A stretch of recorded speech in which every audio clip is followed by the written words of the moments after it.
Hello friends, welcome to my YouTube channel. അപ്പം ഇന്നത്തെ video എന്ന് പറയുന്നത് ഞാനിങ്ങനെ ജസ്റ്റ് സ്ക്രോൾ ചെയ്യുന്ന സമയത്ത് ഒരു വീഡിയോ കണ്ടിട്ടുണ്ടായിരുന്നു, കാരമൽ പായസം. അങ്ങനെയായിരുന്നു. അപ്പോൾ കാരമൽ പായസം ഉണ്ടാക്കാൻ വേണ്ടിയിട്ട് വേറൊന്നും വേണ്ട, സിമ്പിളാണ്. സാധാരണ പായസം ഉണ്ടാക്കുന്ന പോലെ ചെറിയൊരു വ്യത്യാസമാണുള്ളത്. അപ്പോൾ ഞാനതൊന്ന് ട്രൈ ചെയ്ത് നോക്കുന്നുണ്ട്. അതിൻ്റെ ഒരു ഫുൾ വീഡിയോ ഇടുന്നുണ്ട്, കണ്ടിട്ട് സപ്പോർട്ട് ചെയ്യും. അപ്പോൾ നമുക്ക് പായസത്തിൻ്റെ പരിപാടി തുടങ്ങാം. ആദ്യം അടുപ്പ് കത്തിച്ചിട്ട് വട്ട വെക്കുന്നുണ്ട് കേട്ടോ. ഉരുളി ഉണ്ടെങ്കിൽ പായസം വെക്കാൻ വേണ്ടിയിട്ട് അതാണ് നല്ലത്. പിന്നെ എൻ്റെ കയ്യിൽ ഇല്ലാത്തതുകൊണ്ടാണ് കേട്ടോ. പിന്നെ നെയ്യ് ഇട്ട് കൊടുക്കുന്നുണ്ട്. പിന്നെ അതൊന്ന് മെൽറ്റായി വരുമ്പോൾ സേമിയ ഇട്ട് കൊടുക്കുക. പ്രത്യേകം നോക്കണം, റോസ്റ്റഡ് സേമിയ ആണെങ്കിൽ അത് വറുക്കേണ്ട ആവശ്യം വരുന്നില്ല.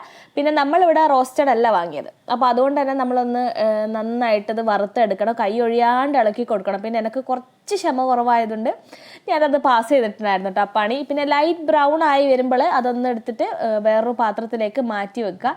എന്നിട്ട് അതേ പട്ടയിൽ തന്നെ ഞാൻ കുറച്ച് പഞ്ചസാര ഇട്ട് കൊടുക്കുന്നുണ്ട്. എന്നിട്ട് ഇതൊന്ന് കാരമലൈസ് ആക്കി എടുക്കണം.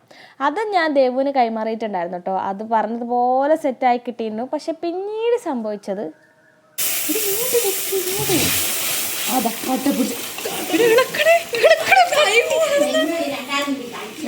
ദേവുവിൻ്റെ ഇടപെടൽ മൂലം എന്തൊക്കെയോ സംഭവിച്ച്, പക്ഷേ ഓക്കെ ആയി.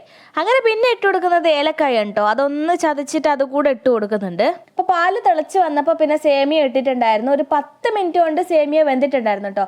പിന്നെ നെയ്യിൽ അണ്ടിപ്പരിപ്പും മുന്തിരിയൊക്കെ വാട്ടിയിട്ട് പായസത്തിൽ ഇട്ട് കൊടുക്കുന്നുണ്ട്. നല്ല ലുക്കാണ്, അതുപോലെ തന്നെ ടേസ്റ്റ് കിട്ടോ. എന്തായാലും ഒന്ന് ട്രൈ ചെയ്ത് നോക്കുക, സൂപ്പറാണ്. പിന്നെ വീഡിയോസ് ഇഷ്ടപ്പെട്ടാൽ സപ്പോർട്ട് ചെയ്യുക, സബ്സ്ക്രൈബ് ചെയ്യുക. താങ്ക്